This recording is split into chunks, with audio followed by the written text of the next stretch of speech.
Moi je crois en un Dieu. L'argent. Je m'appelle Adrien et j'ai une grande passion en fait. Alors, il y en a qui aiment le parapente, les poireaux, et il y a des tas de passions. Moi je suis passionné par l'économie. Je parle assez fort, c'est bon, tout le monde m'entend? Parce que pendant une semaine, ils m'ont dit que je parlais pas assez fort. Je monte ou c'est bien? Donc ampli un peu. Je vais faire ce que je peux. Parce que je suis handicapé. Ah. Pour le pari marche pas. Il y a des places ici.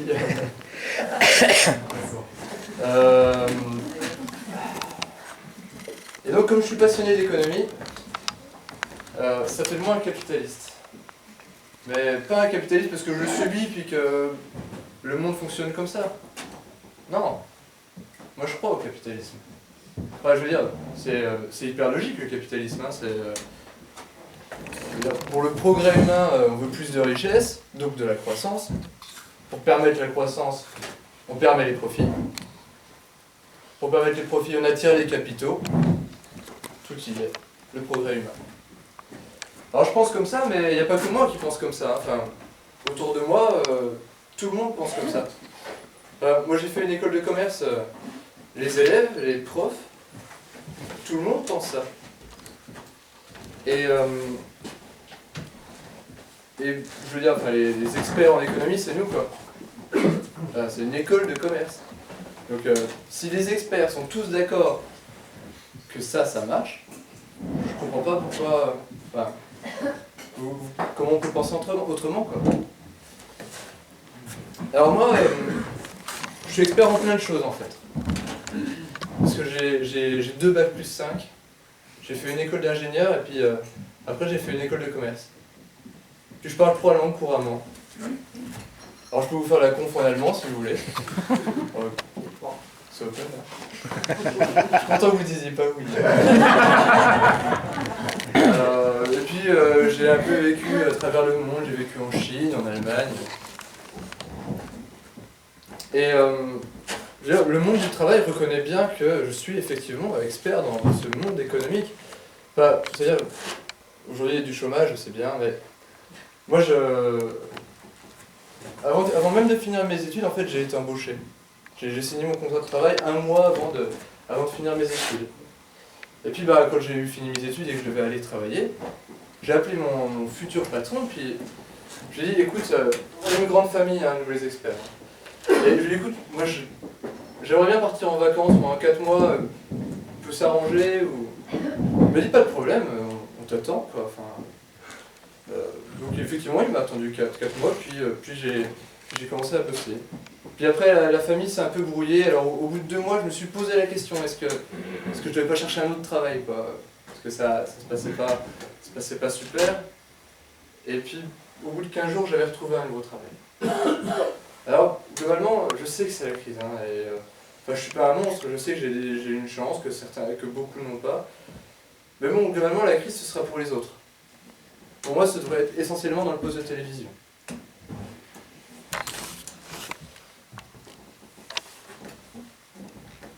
Alors, qu'est-ce que je fais comme travail pour que la crise soit si lointaine? En fait, je suis acheteur industriel. Alors, je comprendrais que vous ne sachiez pas ce que c'est. Hein, mais au moins, en entendant ça, vous devez savoir que je suis dans le commerce international, et qu'en plus, je travaille dans l'industrie. Enfin, je veux dire, l'industrie, c'est la fierté de notre patrie, quoi. Hein, c'est sur ça qu'est créé l'Occident. Enfin, le triomphe de l'Occident, c'est sur l'industrie qui se fait. Alors mon travail, ça consiste à attribuer des marchés à des entreprises. Alors au cas où ce serait pas clair, mon métier, vous le connaissez, hein. Enfin, vous le faites. Quand vous allez faire vos courses et vous achetez une bouteille de vin, vous faites le même métier que moi. Vous regardez la bouteille, elle vous inspire pas. Vous regardez le prix, vous regardez d'où ça vient, quelle année c'est fait, tout ça. Et puis vous arbitrez, vous choisissez la bouteille que vous voulez acheter. Ben, moi je fais pareil. Bon, la bouteille c'est pas moi qui vais la boire, donc je prends la moins chère.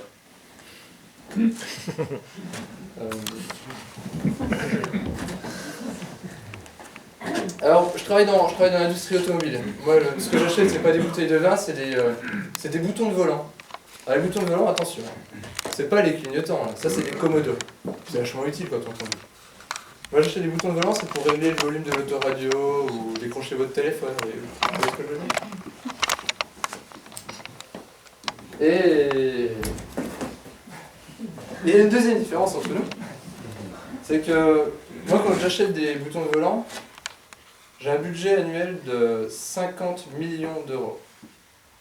Tous les ans, je vais aller dans mes supermarchés à moi et je vais distribuer 50 millions d'euros.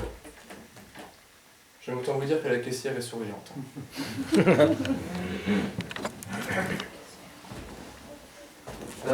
Alors, juste pour vous faire comprendre un peu où je travaille, je vais vous expliquer rapidement comment fonctionne l'industrie automobile, très succinct. Toutes les marques qu'on connaît, Opel, Peugeot, Mercedes, enfin toutes celles qu'on connaît, ne font pas la voiture de A à Z. Hein. C'est des assembleurs de voitures. Ils ont une usine qui est au sommet d'une pyramide qui assemble des gros morceaux de voiture. D'accord ? Vous avez en dessous des fournisseurs qui donc livrent ces gros morceaux de voiture. Moi, c'est là que je me situe. Mon usine, elle est au rang 1, ça s'appelle comme ça, et elle fabrique des volants de voiture. Mais c'est pareil, mon usine ne fait pas les volants de A à Z, elle achète des sous-composants, d'où mes boutons. Et puis, ainsi de suite, il y a des fournisseurs, des sous-fournisseurs, des sous-sous-fournisseurs. Puis on peut remonter comme ça jusqu'au puits de pétrole et jusqu'à la mine de minerai de métal. Alors, pour vous faire voir un peu où je suis là-dedans, je livre, enfin mon usine livre aux constructeurs. Et pour vous faire comprendre aussi où je travaille, il faut que vous sachiez comment ça marche, enfin quel est un peu l'esprit dans une usine. Qui a déjà travaillé dans une usine, dans la salle, dans l'industrie? Toi, j'en sais. Ça vous a plu? Essayez de faire une réponse consensus sur quelque chose. Non. C'est bien, enfin, pourtant c'est la fierté nationale, je veux dire, l'industrie c'est la fierté nationale. Forcément que ça vous a plu, c'est formidable les usines, on en veut plus là, on se plaint qu'elles s'en aillent. Alors pour ceux qui n'auraient jamais été dans une usine, je vais essayer de vous faire sentir un peu la chose. Avant tout, dans une usine, il y a une odeur d'huile permanente. Ça huile les machines qui vont frapper toute la journée, d'accord ?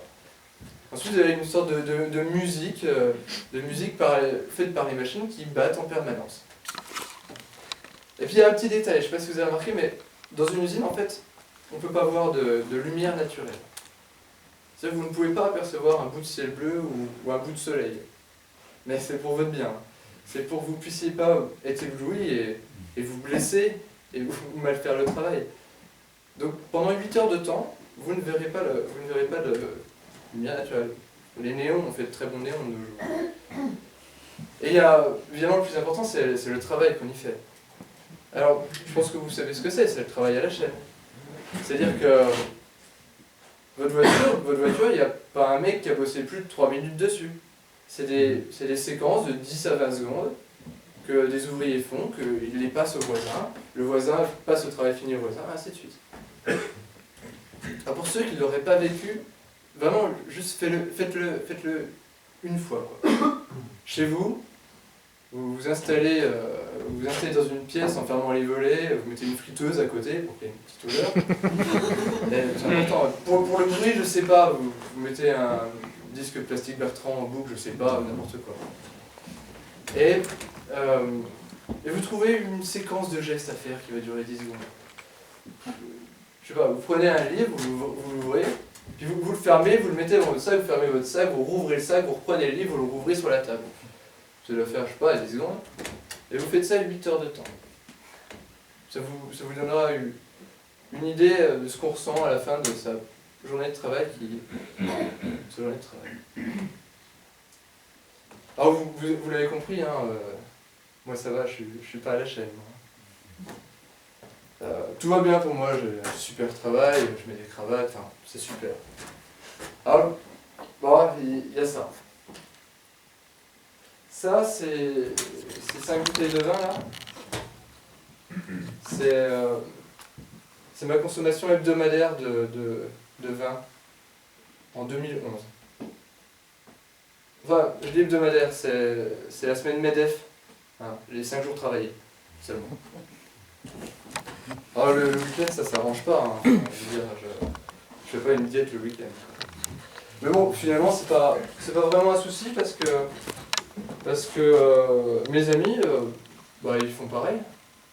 Voire pire, en fait. J'ai même de la marge sur eux, parfois. Alors, il faut que je vous parle de mes amis, parce qu'on a un groupe sociologique hyper diversifié. On est tous nés entre 1985 et 1987. Nous sommes des hommes blancs et on est acheteurs industriels dans l'automobile. D'accord ?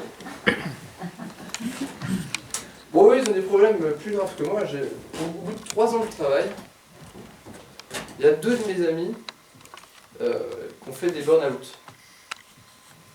Enfin, après 3 ans de travail, pas 25 ans de travail. On parle d'hommes célibataires qui n'ont pas de problème pour trouver un travail. Voilà, tout va bien pour eux, mais bon, au bout de 3 ans, ils ont fait des burn-out. Et bah, vous rassurez-vous pour eux, hein, la médecine les a remis sur le droit chemin, hein, ils ont repris leur carrière, tout va bien. Moi, il m'est arrivé un autre drame à ce moment-là. Enfin, pas à ce moment-là, mais bref, il y avait un autre drame. Quand j'ai changé de travail, je vous ai dit que j'avais trouvé un autre boulot. J'ai dû déménager à Poitiers. Enfin, le drame, c'est pas Poitiers. Et donc, bah, quand on change de ville, en fait, on cherche un appartement. Et à ce moment-là, j'ai rencontré une fille. J'ai appelé pour louer un appartement. Je suis tombé sur une fille. Bah, on s'arrange, vous savez comment c'est. On a arrangé une visite, tout ça. Et puis j'ai visité son appartement. Mais en fait, c'est plus compliqué que ça. C'est pas elle qui m'a fait visiter l'appartement, c'est une copine à elle. Et puis, en sortant, je lui ai envoyé un texto pour la remercier. L'appartement, je ne le souhaitais pas, merci. Voilà. Et elle m'a répondu en me remerciant de la remercier. Et puis moi, je l'ai remercié de me remercier. Et je lui ai demandé ce qu'on pouvait faire dans Poitiers, parce que je connaissais pas. Je connaissais pas. Elle m'a demandé ce que j'aimais faire, puis du coup je lui ai dit, bah, ça dépend, vous aimez quoi? Et là, en fait, pendant une semaine, la semaine avant que j'arrive à Poitiers, pendant une semaine, c'était magique. On s'est envoyé, je ne sais pas, 200, 300 textos par jour, enfin, peut-être plus en fait, mais ça n'arrêtait pas. Je veux dire, ça sonnait en permanence et je recevais avant de recevoir, enfin, c'était incroyable. Et le vendredi, avant d'arriver, avant de partir à Poitiers, on s'est dit, mais je savais qu'elle faisait rien le week-end du coup, et on s'est dit, mais si on passait le week-end ensemble, quoi. Et puis ben, elle est revenue à Poitiers, enfin elle est venue à Poitiers pour qu'on passe le week-end ensemble. Et là ça a été comme un choc des civilisations. Cette fille, elle est pianiste et elle a grandi dans une ferme bio.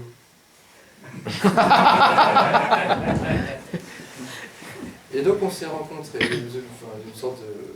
Si vous voulez, elle, quand elle a choisi de faire pianiste, c'était pas pour gagner sa vie, hein, c'était parce qu'elle aimait faire du piano. Bon, l'argent, on verra. Et donc, pour vous faire le choc des civilisations, elle était à moitié anarchiste. Moi, j'étais complètement sarkozyste. Elle était à moitié communiste. Moi, j'étais complètement sarkozyste. Et par contre, elle était complètement écolo et moi, j'étais complètement...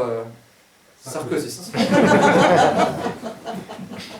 Et vu ce qui s'est passé pendant une semaine, on s'est dit mais on peut pas s'arrêter là. Enfin, je veux dire, normalement on aurait dû se croiser mais pas se voir. Et on peut pas s'arrêter là quoi. Et puis elle m'a prévenu en fait. Elle m'a dit tu verras si on passe du temps ensemble, je te préviens, tu vas finir à élever des chèvres dans la montagne.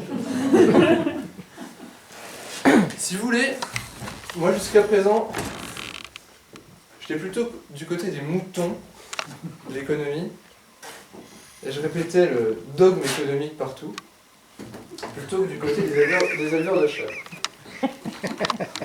Alors voilà, c'est tout l'objet de la...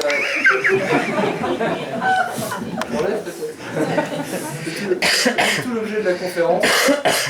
Je vais vous expliquer comment j'ai dessoulé en fait. Et comment je me suis converti à autre chose économiquement. Je vais le remettre, vous inquiétez. Si vous emmerdez, vous me le demandez quoi. Alors, je suis passionné d'économie. Et vous? Oui. Ouais. Bien. Alors, balancez-moi des mots-clés là. C'est quoi l'économie? Qu'est-ce que c'est l'économie? Qu'est-ce que ça évoque pour vous? Dites-moi. Il n'y a pas de bonne ni de mauvaise réponse. Hein. Croissance. Croissance, évidemment la croissance. Profit. Monnaie. Croissance. Théorie. J'écris pas vite par contre. Vous faites des mots plus petits, je sais pas. Profit. Alors, j'ai eu monnaie, je crois. Oui. Monnaie. Comment? Non. Ah. Écrire au Elena, SMS. elle va me foutre un taquet. Enfin, Spéculation. Monnaie. Vous êtes bon, hein? Spéculation. Je me spécule, ça va? Rocard. Ah, excellent. Rocard. On parlera pas de rocard, hein, je suis désolé.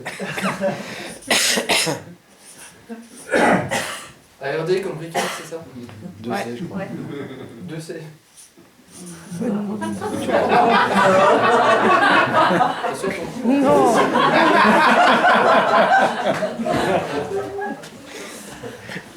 Alors, on va. C'est vachement bien focalisé, on croit que vous avez tous de mèche parce que on va parler de tout ça. Pas de rocard, je veux dire. Hein. Mais on va commencer par parler de croissance, on va parler de profit, et puis on finira sur la monnaie, et puis la spéculation va être un petit peu dans tout ça. Alors je vous fais une confidence, c'est la première fois que je monte sur une scène, hein, je veux dire. Jusque là j'avais fait des tours de table, vous disiez mon nom, hein, c'est tout.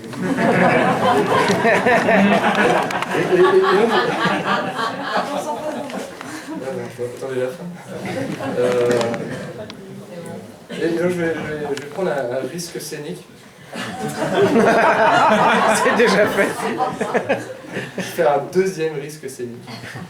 Je vais vous lancer une bonne phrase qu'on a, je pense, tous entendue et je vais vous demander de la finir tous en cœur.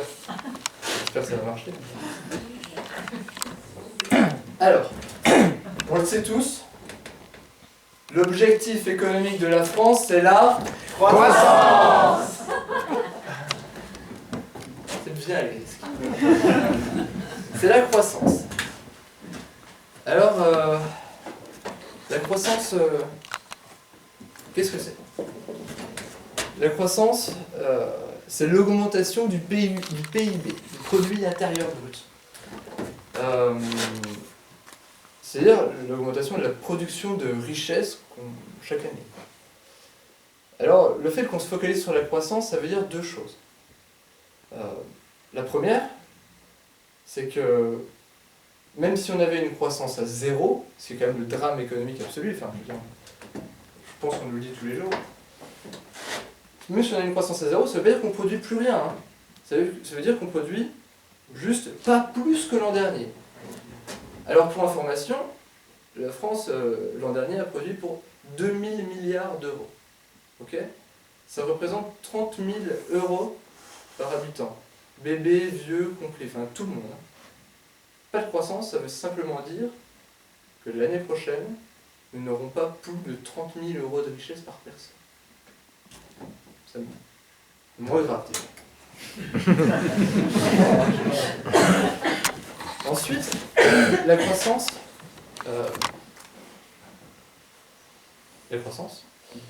C'est une croissance annuelle. Et il y a une chose intéressante, c'est que qui a une voiture qui a été faite, construite, qui a une voiture de plus d'un an? Ah non, oui, on est en pleine idée. Très bien. Merci. Qui habite une maison qui qui a été construite il y a plus d'1 an. Ok. Ça veut dire une chose, ça veut dire que même si, je parle même pas de 0% de croissance, même si on arrêtait de tout produire, même si on ne produisait plus rien cette année, vous auriez encore une voiture et une maison. Ok?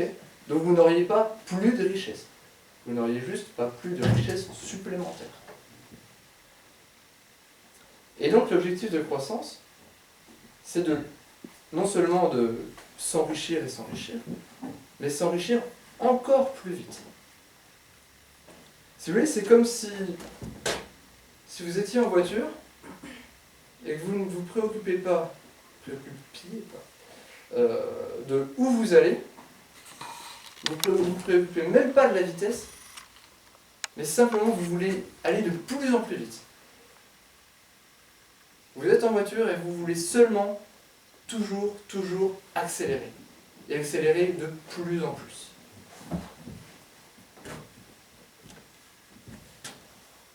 C'est ce qu'on fait quand tous les politiques nous parlent de croissance, ils veulent simplement accélérer. Ils ne disent pas où on va.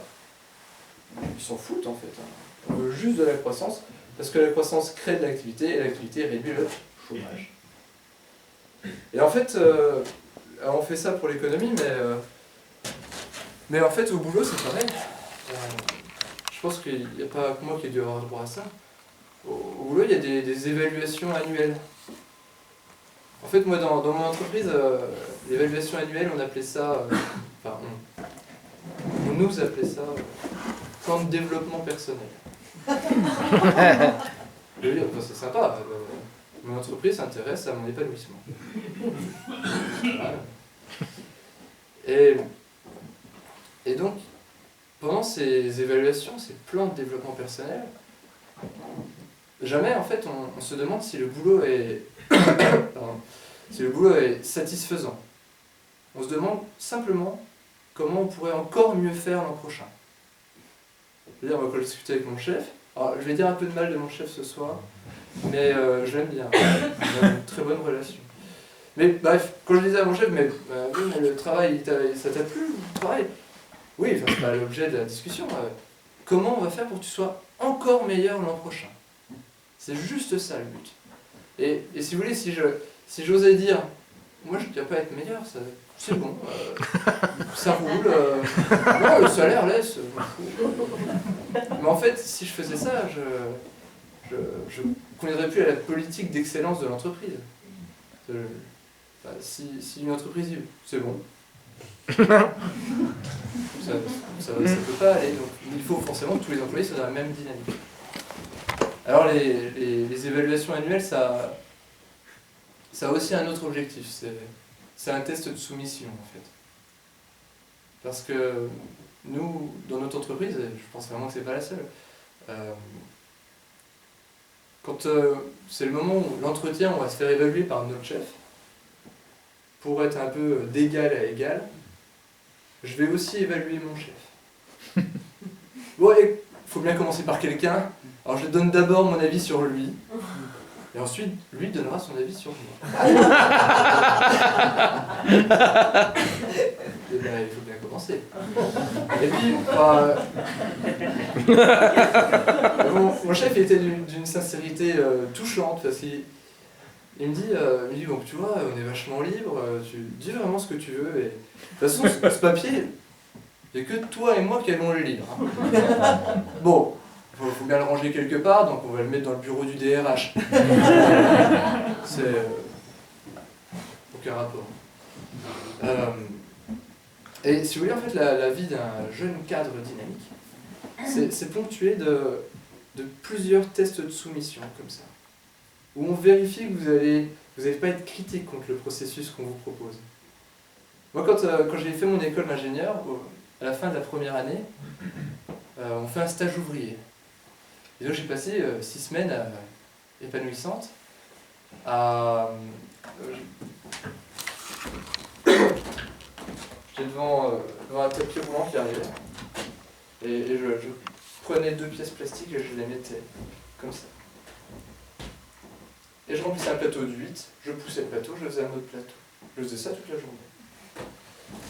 Et au moment de la présentation de stage, vous savez, on fait des stages en école, on présente derrière ce qu'on en a pensé. En fait, en conclusion du stage, et je pensais vraiment que je disais la bonne réponse à la réponse attendue, je leur ai dit je vous remercie, c'était génial ce stage, parce que maintenant je sais pourquoi je dois travailler à l'école. C'est pour pas devenir ouvrier. Pour échapper à ça. Ils l'ont mal pris en fait. Ça les a pas du tout amusés que je dise que finalement c'était pas un milieu qui était très souhaitable. Alors, bon, la croissance, il n'y a pas que ça, la croissance. Il y a des tas de pays qui... Enfin, il y a des pays qui n'ont pas cet objectif de croissance de toujours accélérer. Il y a un petit pays qui s'appelle le Bhoutan. Je pense que certains connaissent.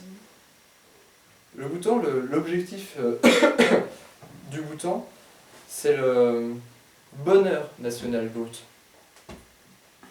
Ils avaient la croissance avant, hein, comme tout le monde, hein, le PIB. Et maintenant, c'est le bonheur national brut. Les 2 premières lois qu'ils ont fait passer après avoir changé d'objectif, ça a été la suppression de la publicité. Il n'y a pas une publicité au Bhoutan. Et le passage de l'intégralité de l'agriculture bhoutanaise à l'agriculture biologique. Alors voilà, c'est des visions différentes de ce qu'on peut faire de l'objectif de la nation. Alors ça, c'était la croissance. Maintenant, comment on fait de la croissance ? Pour faire de la croissance, en fait, il y a 3 moyens. Il y en a 2 officiels et un officieux. Et, bon, je vais commencer par celui-là, c'est le plus marrant. Enfin, non. Il y a un moyen pour augmenter le PIB, c'est de rendre payant des choses qui étaient gratuites. C'est facile. On n'améliore pas le service. Hein. Vous aviez le service, simplement maintenant vous le payez. Et comme ça, hop, croissance. Il y a quelques années, le FMI ou la Banque mondiale, je ne sais jamais, donc on va dire le FMI a conseillé à la France, a dit à la France qu'on avait un énorme réservoir de croissance. Parce qu'en France, on va en moyenne 1 repas sur 7 au restaurant. Ok ? Un repas sur... Enfin, quand je dis restaurant, ça peut être kebab, McDo, enfin, je veux dire, un repas commercialisé, quoi. Et en Angleterre, c'est 1 repas sur 3. Le FMI a donc expliqué à la France que s'ils arrivaient à faire aller les Français au restaurant 1 repas sur 3, la croissance aurait un joli coup de boost. Alors, moi j'ai des solutions plus radicales, on n'a qu'à interdire d'avoir des cuisines. Il faut aussi interdire les potagers, parce que les potagers, c'est-à-dire c'est des potagers ralentis à la croissance, hein. Vous faites pas tourner le commerce. Alors l'Angleterre est allée assez loin dans l'idée. Pour augmenter leur PIB, cette année, enfin l'année dernière, ils ont décidé d'inclure dans le PIB le trafic de drogue et la prostitution. La France a refusé de le faire. Et l'Allemagne aussi. Pour l'instant. L'Espagne aussi. Donc voilà. Mais c'est vrai, aller au restaurant, si on allait tous plus au restaurant, ça ferait de la croissance. Hein. Si on consommait tous plus, forcément, ça ferait de la consommation, donc de la production, hop, croissance. Moins de chômage. Moi, je ne peux plus consommer plus. Hein.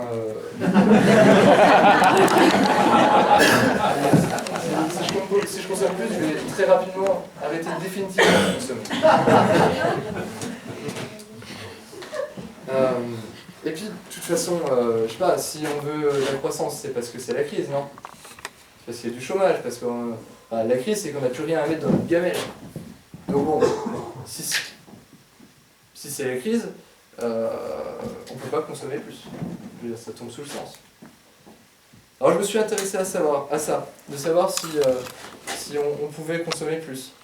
Alors je me suis intéressé à une statistique, c'est le taux d'épargne. Le taux d'épargne, c'est le pourcentage de nos revenus annuels qu'on va mettre de côté. Ok? Alors hop, moment d'éducation populaire. À votre avis, quel est le taux d'épargne moyen en France? Quand je dis moyen, soyons clairs, les Français tous réunis, quel est le taux d'épargne moyen? 5%. 2000 milliards.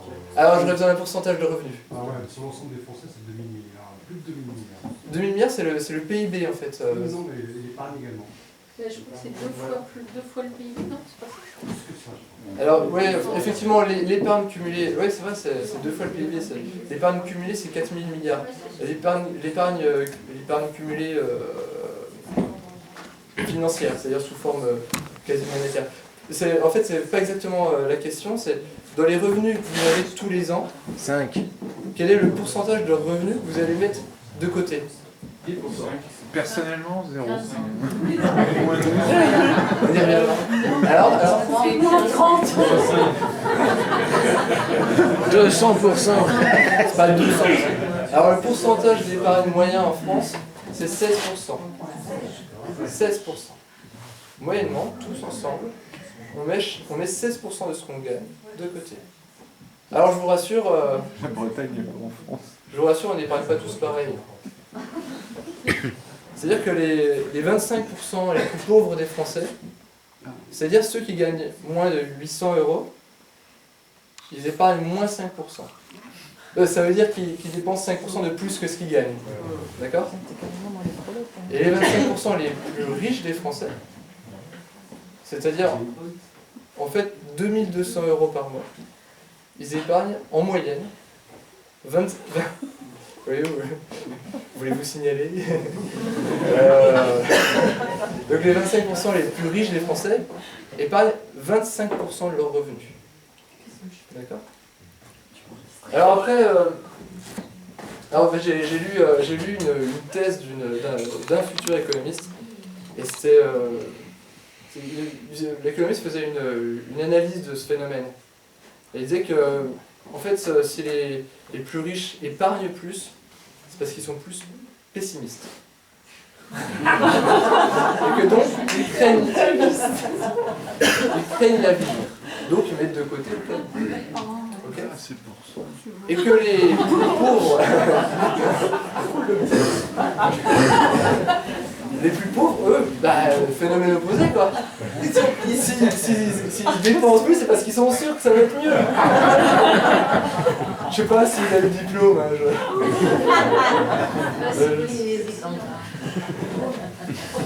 Alors là, il y a un débat de fond. Il y a un vrai débat sérieux.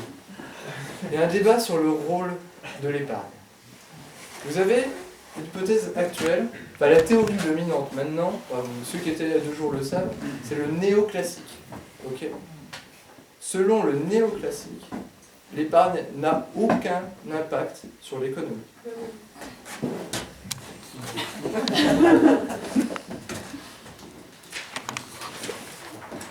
Second, j'ai une feuille de préparer pour ça.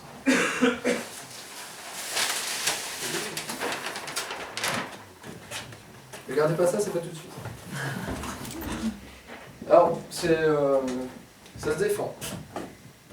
Imaginez Pierre ou Paul ou Jacques, on s'en fout. Hein. Catherine. Ou Catherine. Alors, pour être plus... ouais, bon, allez, Catherine. Catherine gagne, admettons, 1000 € par an, ça fait pas beaucoup. On s'en fout, je vais faire des chiffres simples.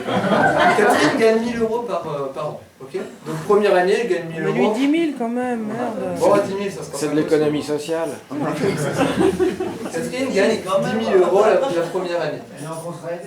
Elle est encore en contre-aide. Elle rentre dans le PIB ou pas? Bah, normalement, oui, enfin, si elle les dépense en tout cas.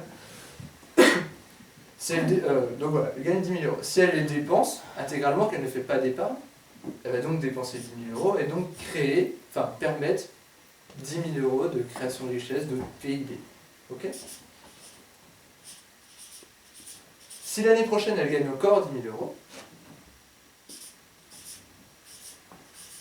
mais que là elle épargne, alors je fais des chiffres simples, Là, elle épargne 5 000 euros cette année. Je ne sais pas trop comment elle fait, mais elle les épargne. Elle se débrouille, quoi. Donc, elle épargne 5 000 euros, donc elle va dépenser. 10 000. Non, elle épargne 10 000, je crois. Donc, là, elle épargne 5 000 cette année-là. Donc, elle va permettre de créer 5 000 euros de PIB parce qu'elle va dépenser 5 000 euros, d'accord?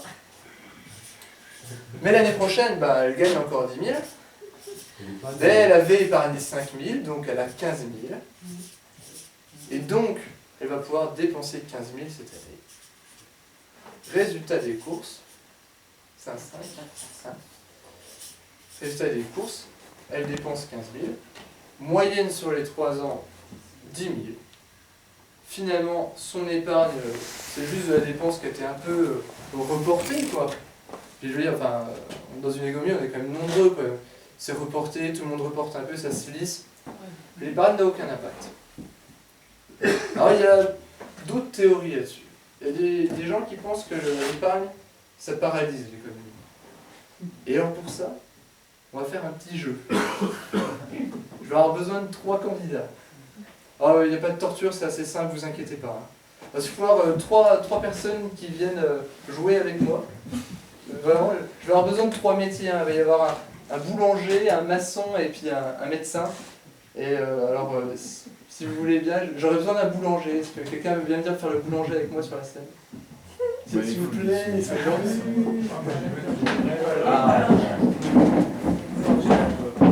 Une médecin. Je vais se mettre là. Face au public, quoi. C'est un spectacle. J'aurais besoin d'une 3e personne. Aidez-moi, ça s'appelle Léo. Merci. Alors, bon, on va faire dans l'ordre, hein. On va faire simple. Tu seras boulangère, ok, pas de problème. Très bien. Tu seras maçon. Ouais. Et puis tu seras ça va un bon médecin. Un bon médecin, pas un médecin. Alors, je vais vous confier vos revenus de la première année. Et la première année, bah, le boulanger, il a gagné 5, c'est symbolique. Hein. Il a gagné 5, le maçon, il a gagné 5 aussi, bah, puis le médecin, bon, il a eu une bonne année, il a gagné 20. Donc, voilà. Si vous voulez raconter vos petits jetons, vous avez le droit. Hein. S'il y a une erreur, c'est quand c'est pas bon, c'est vraiment une erreur. Alors, ce qu'on va faire, c'est qu'on va simuler l'économie. Extrêmement simplifié, il n'y a que 3 agents économiques. Donc ce que je vais vous demander de faire, c'est de dépenser votre argent dans les autres commerces. Alors, il va falloir faire attention à une chose, pour qu'on puisse faire la chose correctement. C'est que l'argent que vous recevez, en fait, la chose c'est que vous allez mettre vos jetons dans votre main, et que l'argent que vous recevez, vous le mettez dans le gobelet. Il faut être sûr de ne pas redépenser l'argent qu'on vous a donné dans le même tour. Ok? Alors, je vous laisse, allez-y, vous êtes libre. Alors, juste, excusez-moi. Vous avez le droit de dépenser votre argent comme vous voulez, vous avez le droit de mettre de l'argent de côté. C'est l'économie libre. Hein? Éclatez-vous. Éclatez-vous.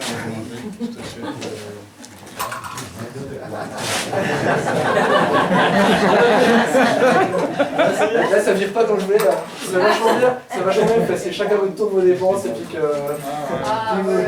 Pour que le public voit un peu ce qui se passe, quoi. D'accord. On reprend tes 5. Alors, le maçon est coopératif. Ça t'es voleuse. Ça t'es voleuse. Alors, on va laisser la boulangère dépenser son Vas-y. argent. Ah, ça je dépense. Alors, je prends une cheminée. Une grille. Je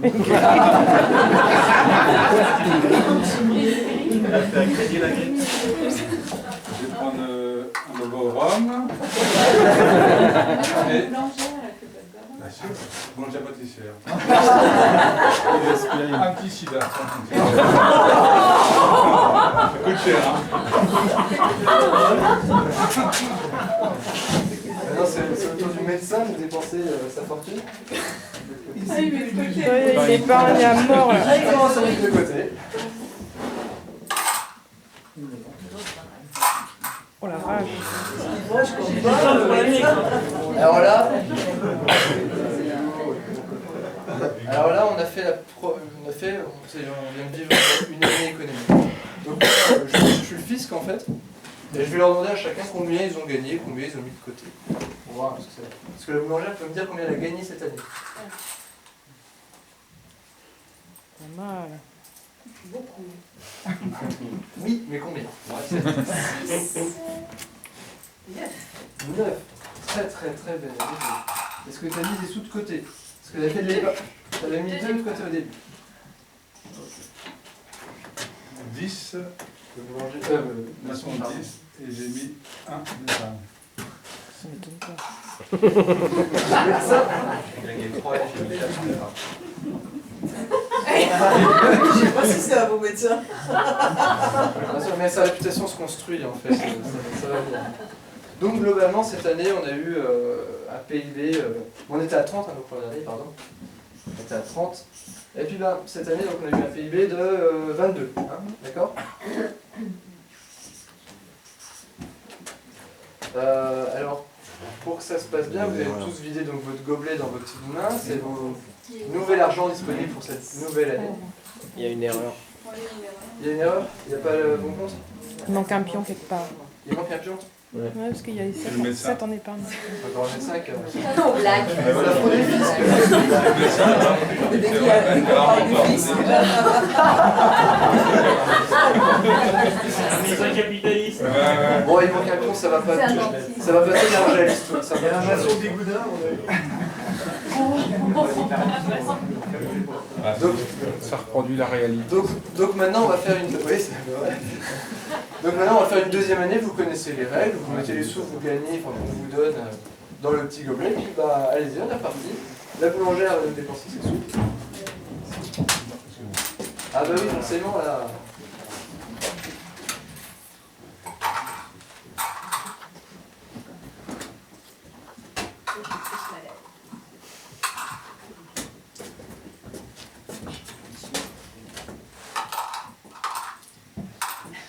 Vous achetez quoi, du pain, là? Du pain, une pâtisserie et un verre de rhum.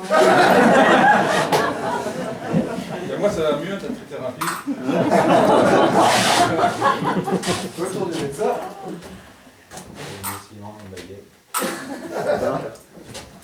Ok, alors on refait les comptes, le fisc passe. La boulangère a gagné 7. 7. Est-ce que tu avais épargné cette année? Oui, 3. Tu avais épargné. Le maçon, J'ai gagné 7 et j'ai épargné 4. tu as épargné 4. 4. Très bien. Le médecin, J'ai gagné 5 et j'ai épargné 4. tu as gagné 5 et tu as épargné 4. Bon, c'est bon, quoi, ça passe? 19. Ça doit, Ouais, là ça va. ça doit être pas mal. Bon, on va pas faire ça pendant 10 ans. La théorie économique dominante nous explique que quand l'épargne va être redépensée, finalement c'est pas grave, ça va se compenser, voyez-vous. Donc là vous avez une contrainte de plus, c'est que je vais vous demander de ne pas faire d'épargne. Vous allez dépenser tout ce que vous avez, c'est la fête. Alors c'est pareil, chacun son tour, éclatez-vous, mais vous n'avez pas le droit de faire d'épargne cette année. Boulangère. Ici. Et des rues.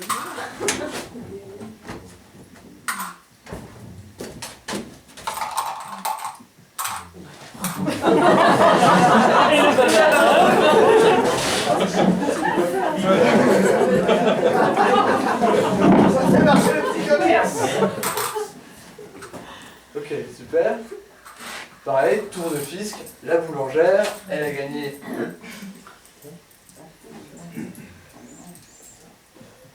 12. 12 pour le boulangère, 9. 9 pour le maçon, et le médecin a gagné 8. Ah, il manque vraiment un choix. Bon, c'est pas grave, ça change pas l'histoire. Voilà, je vous remercie. Merci.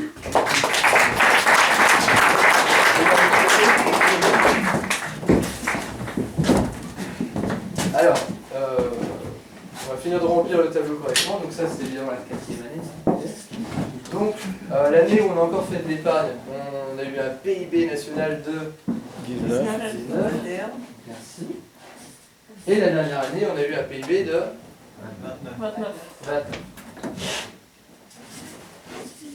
Bon, soyons clairs, il y a un pion de perdu, donc ça réduit à 30. Ok. Alors, ça c'est... Ce que nous montre ce petit jeu, c'est que, effectivement, la deuxième année, l'épargne pénalise le produit intérieur brut. C'est prévu, tout le monde est d'accord. Ce que dit la théorie dominante, c'est que c'est pas grave, c'est ce qu'on pense. Ce que les faits montrent, c'est qu'on revient au niveau de départ. Ça veut dire que ce qui n'a pas été échangé pendant les 2 années intermédiaires, c'est perdu. C'est de la production qui ne s'est pas faite. Donc c'est des emplois qui n'ont, enfin, c'est des gens qui n'ont pas travaillé pour produire ça.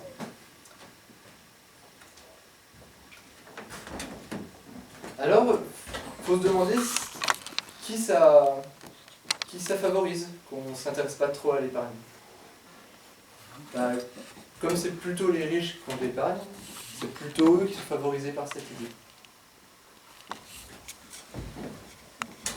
Alors, ça c'était le premier moyen normal de faire de la croissance, officiel de faire de la croissance, la consommation intérieure.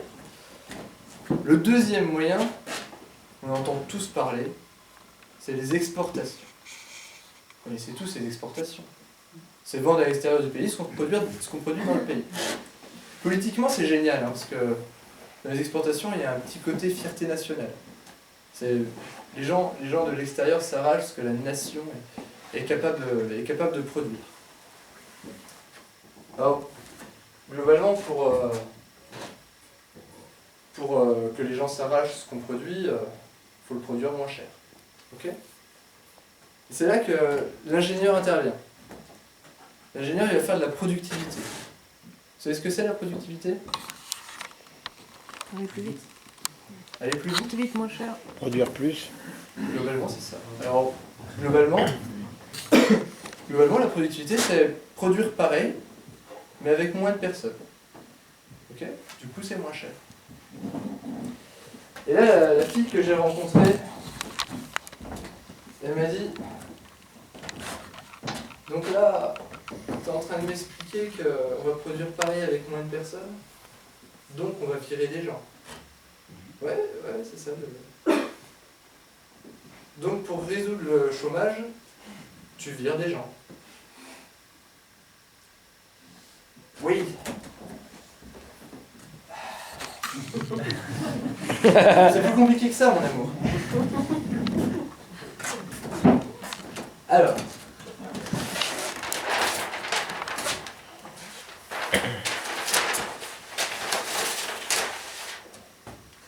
Je vous entends plus si je les laisse. Si on imagine, une usine qui ferait des volants, ok ? Elle ferait des volants, elle en fait 1000, ok ? J'arrête tout de suite de dire ok, ok ? Elle fait 1000 volants, on s'en fout par an, c'est toujours symbolique. Hein. Elle fait 1000 volants. Pour faire ces 1000 volants, elle a besoin de 100 personnes. Ok ? Voilà.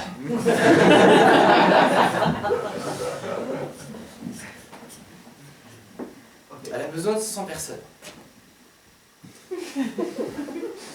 Et là, elle fait de la productivité. Grâce à ces super ingénieurs, et d'autres, hein, enfin, il y a des ingénieurs qui s'y mettent, hein, elle va faire 20% de productivité. C'est énorme, hein, c'est énorme. Donc, elle va produire ces 1000 volants, non plus avec 100 personnes, mais avec 80 personnes. Alors c'est fantastique parce que elle produit moins cher, donc finalement elle va piquer des parts de marché à ses petits voisins. Donc elle va produire plus de volants l'année d'après, le mois d'après. Admettons que cette baisse de prix fait qu'elle augmente sa production à 1500. Hop là, 1500 volants. Grâce à ça, 1500 volants, nous fallait 80 personnes pour produire 1000 volants. Pour faire 1500 volants, il nous faut 120. Putain, vous êtes cons. 120 personnes.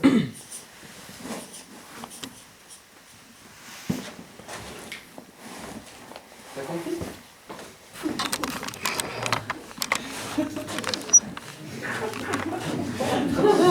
Les pianistes, hein, ça va, je rigole. Ouais. Ouais, sympa ton truc. Elle est marrante, Camille. Elle s'appelle Camille. Elle est marrante parce que elle a une sorte de sixième sens. J'ai beau lui expliquer, quand elle sent pas, elle sent pas. Quoi.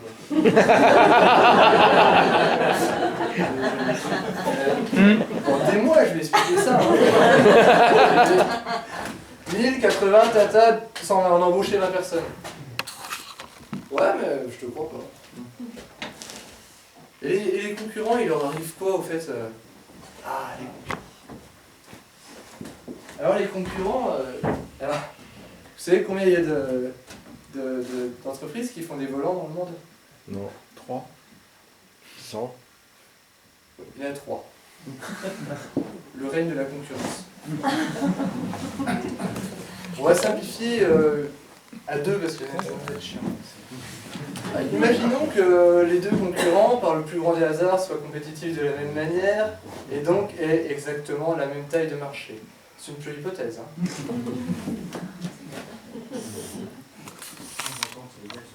Voilà. Comment? Sans entente illégale sur les prix. Évidemment.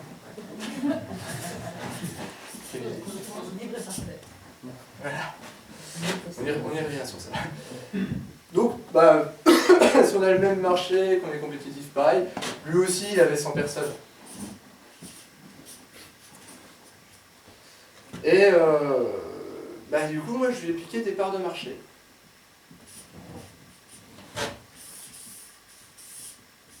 Ouais, j'ai du mal avec les rectangles. Donc il lui reste 500 volants. Ok, tout va bien? 500 volants, une personne pour 10 volants, bam bam bam, 50 personnes.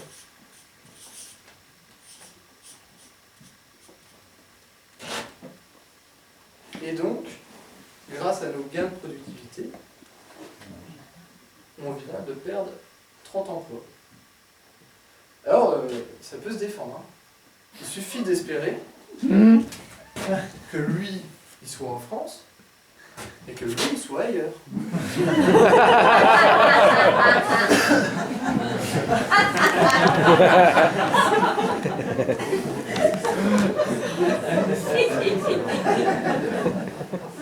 Bon, moi j'ai tendance à croire, peut-être mon côté, je sais pas, j'ai tendance à croire qu'un chômeur roumain, c'est pas beaucoup mieux qu'un chômeur français. Peut-être même pire. Alors,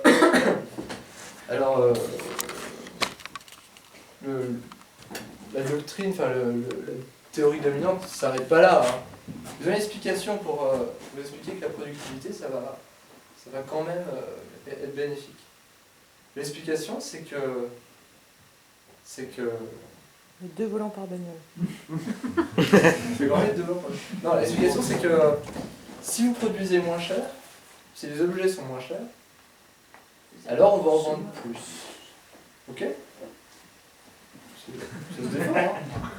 Alors on va faire une petite expérience qui vaut ce qu'elle vaut. Qui? Vous allez voir, c'est hyper... Comment? Qui a déjà acheté un... Non, on va faire plus. Hein. Qui a un matelas dans la salle? Non, mais je prends une question compliquée. Vous les dois pas. Ok. Un matelas, ça vaut combien en moyenne? On s'en fout. Hein. C'est cher. Ok, mais alors, 400. 9, les... Entre 200 et 600. Bon, entre 200 et 600, disons un matelas à 400 euros. Ok? Imaginons qu'on fasse des gains de productivité. Des super gains de productivité. On fait 10% de gains de productivité. Les matelas maintenant valent non plus 400, mais 360 euros. Qui décide dans la salle d'acheter un matelas à 360 parce qu'il a baissé de 40 euros. Les gars, il y a des mecs qui ont bossé là. Hein. 10% c'est quelque chose. Hein. Juste pour info, la moyenne de... On peut l'acheter en prévision de le changer dans 10 ans et se dire peut-être que le cours du matelas... On peut, mais ça m'arrange pas là. Stocké. Alors bon, vous réagissez pas à 10%, mais ouais, il faut le stocker, ça va coûter des sous. Enfin, je veux dire, faut pas le faire. Alors bon, alors 10%, vous réagissez pas. On va faire un gros boulot là. 25% de productivité. Un matelas maintenant, ça vaut 300 euros. Qui change de matelas maintenant qu'il est à 300 euros et non plus à 400? Non, on vient de niquer la moitié de la filière du matelas là. On en a un. Bon, très bien. Avec 80 de l'argent. Oui, bon, donc, cette expérience vaut ce qu'elle vaut, mais on vient de supprimer un quart de la filière du matelas, donc un quart des emplois dans le matelas, pour vendre un matelas de plus sur 50 personnes, donc 2%. On vend 2% de matelas en plus, en détruisant 25% des emplois. Alors, cet exercice a ses limites, hein, on est d'accord là-dessus. Il y a un article dans Le Monde qui est paru il y a 6 mois. Et ils analysaient dans l'industrie, dans le monde ouvrier, sur 300 pertes d'emploi, les causes. Et sur 300 pertes d'emploi, 3 étaient dues aux délocalisations, 3 étaient dues à la crise, fait qu'on consomme moins, et 294 étaient dues à la productivité.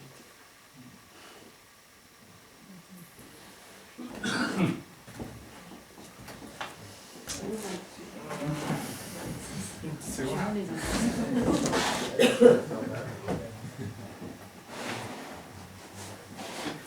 Alors après, si on veut pas faire de productivité, enfin, il y a une méthode plus frontale hein, pour produire moins cher. On n'a qu'à baisser les revenus des ouvriers. Moins, on les vire pas. Produit moins cher, plus de consommation, plus d'emplois. Je reparle fort, désolé. En fait, moi, dans mon travail, je suis allé avec... je vous ai pas tout dit, parce qu'en fait, j'achète pas que des boutons de volant. J'achète aussi des gaines chauffantes. Les gaines chauffantes, vous en avez pas. Hein. Les gaines chauffantes, c'est un truc qu'on met sous le cuir du volant pour que le volant chauffe. Je rigole pas. Hein. Non, mais je rigole pas. J'achetais vraiment ça. Comme ça, bah, on n'aura pas froid. Hein, enfin, ceux qui l'achètent n'ont pas froid. Bah, dans les idées à la con, je veux dire, mon chef est venu me voir et m'a expliqué que j'allais peut-être devoir acheter des détecteurs de rythme cardiaque à mettre dans le volant pour que la voiture sache en direct si le conducteur ne faisait pas une crise cardiaque. On peut mettre plein de choses dans la voiture. Alors en fait, je suis allé en Europe de l'Est. Je suis allé visiter mon fournisseur de gaines chauffantes.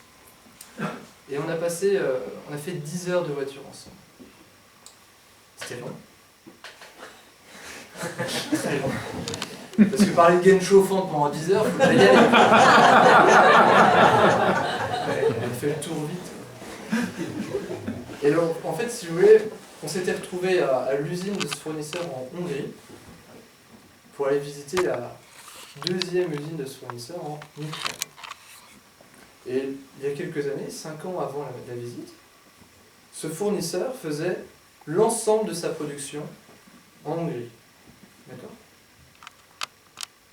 Puis bon, bah, la Hongrie, c'est un pays de l'Est, c'est déjà un pays moins coûteux que chez nous, je veux dire, en termes de revenus, enfin de coût de travail, quoi, hein, c'est clair.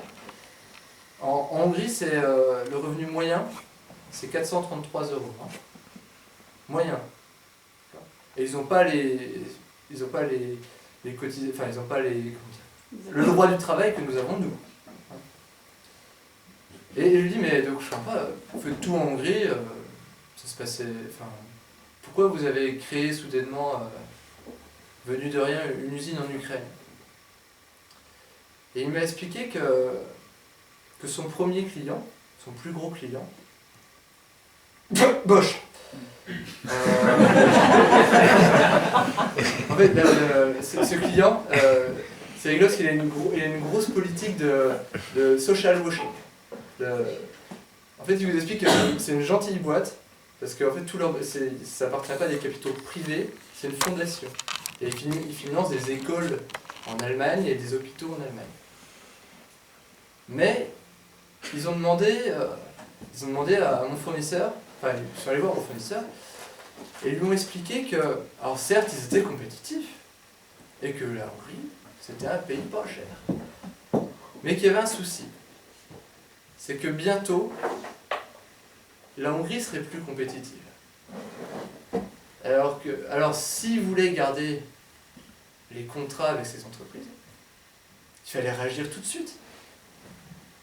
Donc tout de suite, je vous demande d'aller un peu plus à l'est, un peu moins cher. Ukraine, 150 € par mois. Et donc en fait là j'ai cessé de croire.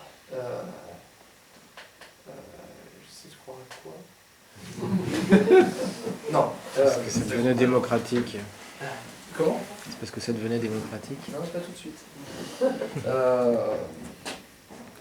En fait, ça veut dire une chose importante, ça veut dire que pour avoir des usines qui se construisent chez nous, enfin, c'est-à-dire l'objectif de notre patrie, il ne faut pas être compétitif. Il faut être compétitif dans le futur aussi.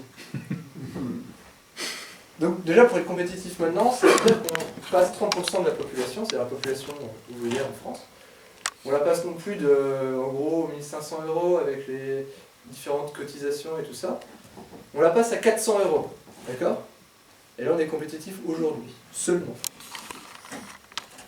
Alors, pour ceux qui imagineraient que, et finalement, pourquoi pas, c'est le monde, hein, enfin, et si baisser à 400 € les revenus de 30% de la population, ça sauve la patrie et que ça solutionne tout, bah, pourquoi il faut peut-être des sacrifiés, enfin des gens un peu moins aidés que d'autres. Alors pour ceux qui arriveraient à croire à ça, juste un détail. Si 30% de la population gagne 400 € par mois, des tomates à 4 € du kilo, va plus s'en vendre beaucoup. Hein. Et du coup, le paysan aussi, il va devoir gagner 400 € par mois. Puis si tous les paysans et tous les ouvriers gagnent 400 par mois, je pense que les serveurs et les cuisiniers, ils vont devoir s'y mettre aussi. Donc soyons très clairs, si on baisse les revenus d'une partie de la population, surtout une partie aussi importante de la population, c'est les revenus de tout le monde qu'on baisse. Enfin non, c'est comme ça, c'est la compétition. Enfin, vous savez ce que c'est la compétition, c'est un vainqueur et beaucoup de perdants. Alors moi je sais pas quel pays va gagner la compétition, mais j'ai bien une idée de quelle classe sociale est en train de la perdre, la compétition. Et dans l'école de commerce que j'ai fait après mon école d'ingénieur. Oui. En fait, ça se passait super bien. C'était une toute petite classe, on était 15. Et c'était... Franchement, c'était le paradis, on s'entendait tous bien. On n'était pas des méchants, franchement, on s'entraidait, on travaillait ensemble, quelqu'un n'avait pas compris, on lui expliquait. Et on s'éclatait, enfin, on est tous devenus amis, quoi. Enfin, et c'était le pied. Et vous savez, en fait, en école de commerce, on fait pas mal de jeux, de mise en situation, de simulation pour appréhender le commerce. On est plusieurs entreprises, et puis on joue ensemble, puis il faut gagner des sous, tout ça.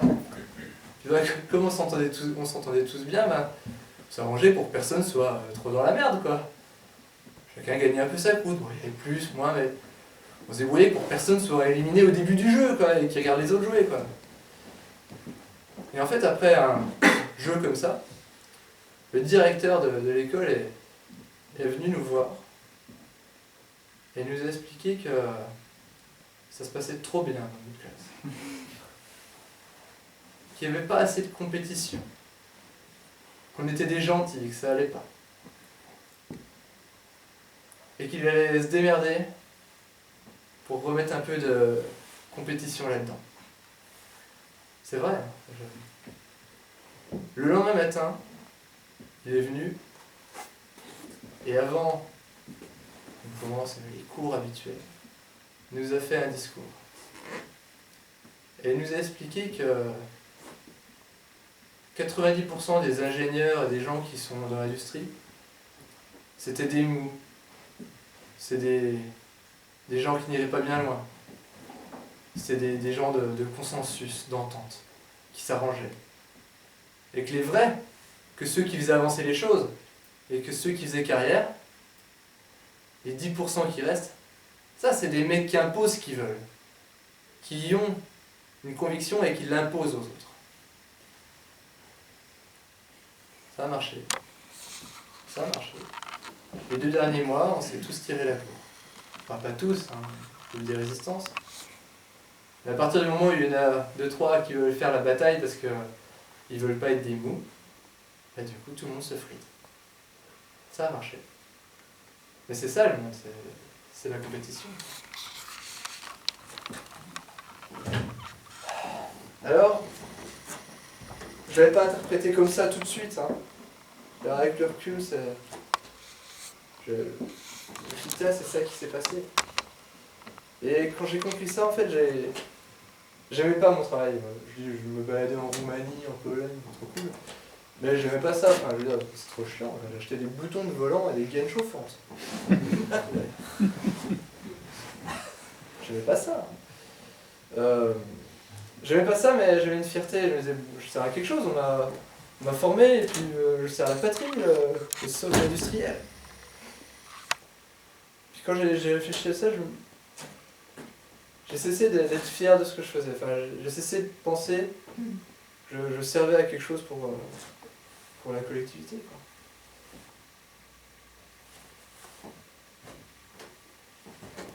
Alors s'il y a des militants de lutte ouvrière dans la salle, des marxistes, des gens de gauche,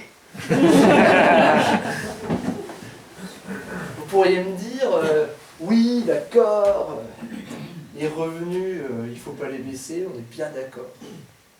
Mais dans le coût d'un produit, il n'y a pas que les revenus. Il y a aussi les profits. Eh oui.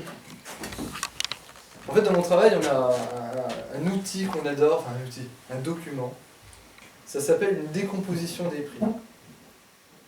C'est-à-dire que j'impose à mon fournisseur de me fournir une décomposition du prix qu'il me vend. Alors par exemple, mes boutons, là, je les achetais à la louche.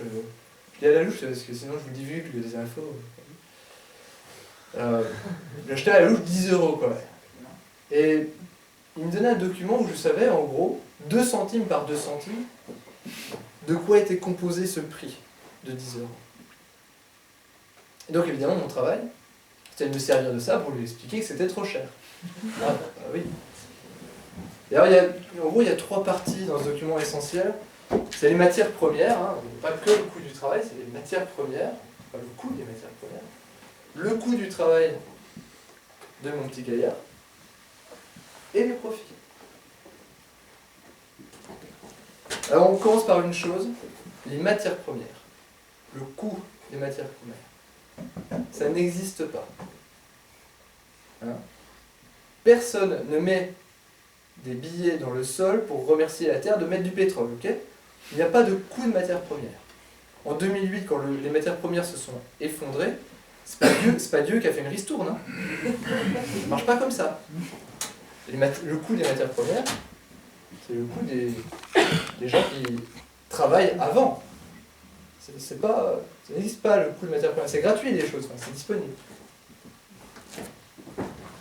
Et donc mon travail, c'était d'expliquer à mon fournisseur. Enfin, ça, c'est une cérémonie que tout le monde connaît dans le domaine. Hein, enfin, c'est un truc que j'ai fait 100 fois. Le mec en face sait ce qui va se passer. C'est-à-dire que je lui dis, d'abord, vos matières premières, elles sont trop chères. Donc, retournez négocier les prix à la baisse. Donc, en fait, quand je fais ça, je suis un Français qui va en Ukraine et qui dit à des Ukrainiens, vos fournisseurs gagnent trop cher. Alors, merci d'aller baisser ce coût du travail. Et donc, les revenus des gens qui y sont associés. Ensuite, il y a le coût du travail officiel, c'est-à-dire le coût du travail de mon fournisseur. Je lui dis, c'est trop cher. Merci de me baisser ça. Donc les Ukrainiens à 150 €, c'est beaucoup, quoi. Et enfin, il y a le profit. Alors là, pour le profit, les règles changent. J'ai voulu parler du profit une fois. Je me suis dit, je suis venu avec mon chef, je dis là on est en force, on va attaquer le profit. Et monsieur, je suis très heureux de travailler avec vous jusqu'à présent, mais votre profit, il est inacceptable. Il faut le baisser. Vous n'êtes plus compétitif. Ou en tout cas, vous le serez plus bientôt. Et il m'a répondu, vraiment, il était surpris, quoi. Il m'a dit, mais vous avez combien de profit?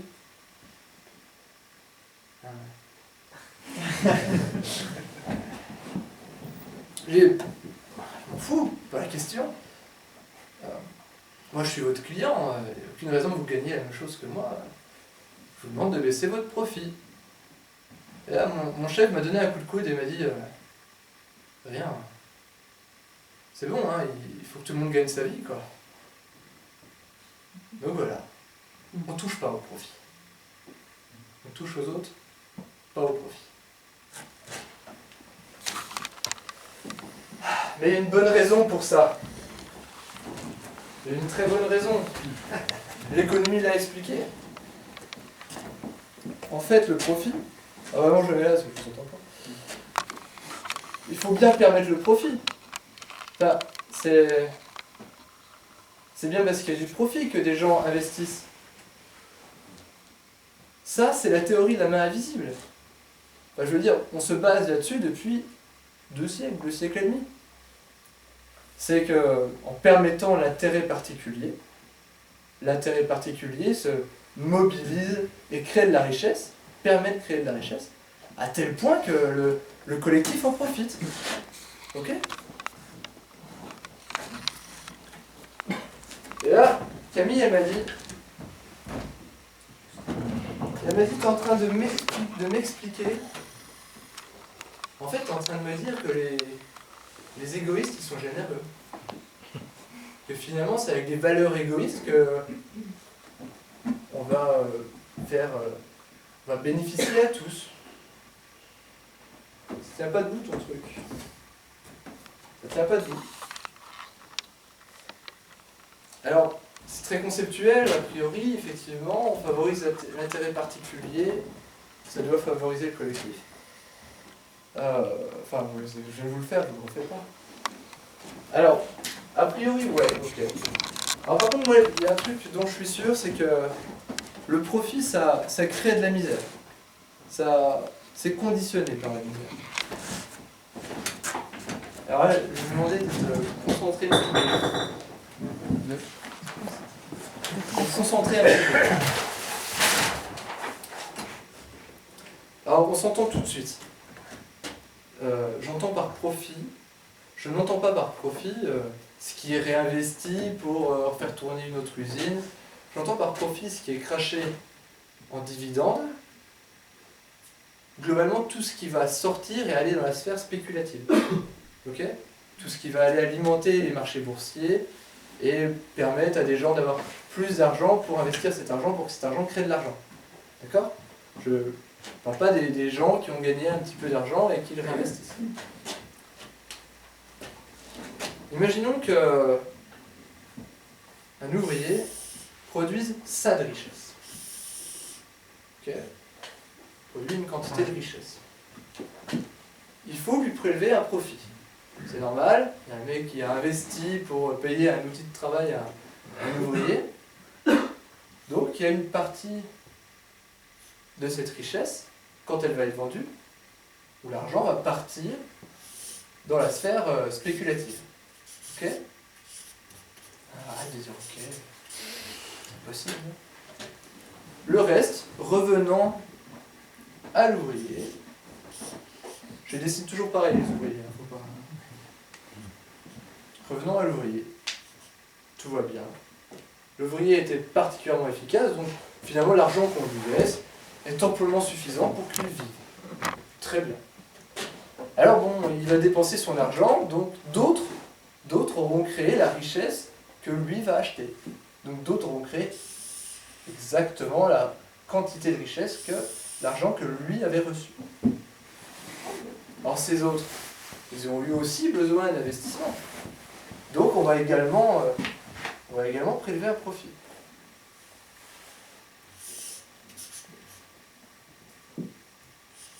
L'ouvrier récupère une partie plus faible de richesse que ce qu'il a produit. Mais bon, il vit un peu moins bien, fatalement. Mais ça va encore. Lui aussi, il dépense son argent.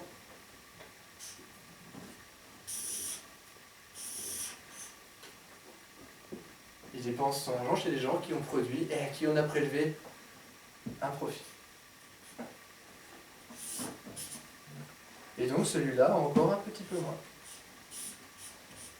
Je pense que vous avez compris l'idée. Lui, il va dépenser, le suivant va aussi dépenser, le suivant va aussi dépenser. Alors je ne sais pas exactement à quel moment l'ouvrier a plus de quoi acheter. Mais je sais que globalement, le mec qui est après, il gagne moins. Donc fatalement, il y en a un qui n'aura pas assez. L'idée abstraite me dit qu'effectivement ça crée de la richesse. Je suis certain que tant qu'il y aura du profit, il y aura de la misère. Alors, on va faire un petit jeu maintenant. Je reste seul là, vous inquiétez pas. On va faire un petit jeu. C'est que...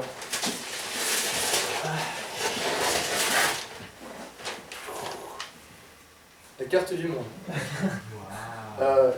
Vous voyez que c'est vachement bien dessiné, hein. C'est pas moi qui l'ai fait. Merci Manu. Les artistes dans le groupe. Alors on va jouer à trouver le crayon rouge. Excusez-moi, j'ai trouvé du pétrole sous la Nazca, du coup je l'ai enlevé. C'est bien fait. On s'en fout, il n'y a pas d'usine de volant là-bas. Merde, je suis emmerdé. Hop. Alors on va faire un jeu, c'est que vous allez deviner où étaient mes fournisseurs, et puis où étaient les fournisseurs de mes fournisseurs, puis où étaient les fournisseurs de mes fournisseurs de mes fournisseurs. Ok? Moi je suis en France, on est d'accord? Ah chiotte. Si je fais en noir, ça va ou... Bon alors moi je suis en France, d'accord? Tout va bien? Je vous ai un petit peu aidé, où ils sont mes fournisseurs? Europe de l'Est.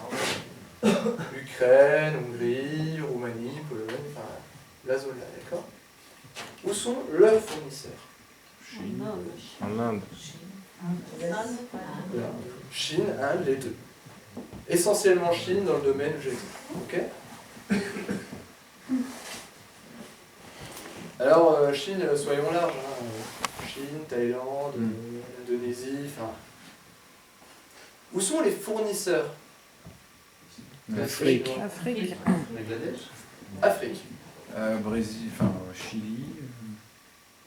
Alors, le Chili, c'est plus pour des... En fait, l'Amérique du Sud a deux, trois chances, peut-être chance, ça se discute beaucoup, c'est qu'ils ont des matières relativement rares. Le Chili, je ne sais plus quel matériau c'est. Le cuir. Le lithium. Le cuivre et le lithium. Donc bref, l'Amérique du Sud est un pays relativement riche en matières rares et du coup ils en profitent sur certains aspects. Globalement sur mes produits, Pour chauffer les gens. les fournisseurs des Chinois sont effectivement en Afrique. Hein.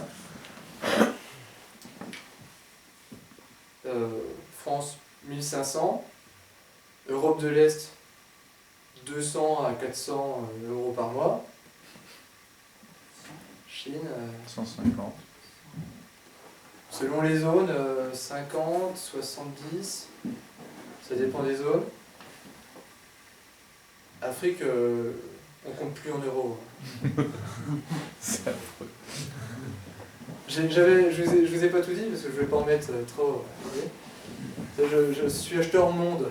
J'achète pour des usines du monde entier. Et j'achète aussi pour une usine aux États-Unis. L'argent. Même jeu. Fournisseur de mon usine américaine. Mexique. Le Mexique, c'est l'Europe de l'Est. C'est l'Europe de l'Est des États-Unis. Hein. Enfin, en termes de salaire, on est sur les mêmes choses. Fournisseur du Mexique. Allez-y, soyez généreux. Ah, pas tout de suite, soyons pas. La Chine. Eux aussi, ils partent direct en Chine. La Chine a toujours pour fournisseur l'Afrique. Ok. Donc, si jamais ma démonstration relativement simple, je suis d'accord, d'avant vous a pas convaincu, les faits montrent qu'il y a une tendance quand même. Alors il faut être clair sur une chose. Pardon pour les gens du fond. Alors il faut être clair sur une chose. C'est qu'on le sait en faisant ce métier. Il y a peu de temps, il y a eu une petite crise en Ukraine. Il s'est passé quelque chose, des affrontements, des choses. Et en fait, une partie de mon métier, ce n'est pas que de dire moins cher. C'est aussi de prévoir les risques à venir pour l'approvisionnement de mes usines. Et donc, on a eu une réunion de crise avec mes collègues, présidée par mon chef. Et on a discuté l'Ukraine. Et un de mes collègues avec toute la bonne volonté du monde, enfin toute la, j'ai envie de dire, je sais pas comment dire, avec énormément de franchise et de simplicité, il a expliqué dans la réunion qu'on était un peu, on pouvait être dans la merde, parce que si l'Ukraine venait à se rapprocher de l'Europe, de l'Union européenne, je veux dire, et qu'elle devenait une démocratie, bah, les coûts de travail augmenteraient. Que donc l'affaire ne nous arrangerait pas. Ça a fait mouche, hein, tout le monde s'est dit ouais, c'est vrai. Et là, mon chef, très fier de ses ouailles, a résumé l'idée en disant que, effectivement, l'Ukraine représentait actuellement pour mon entreprise un risque démocratique.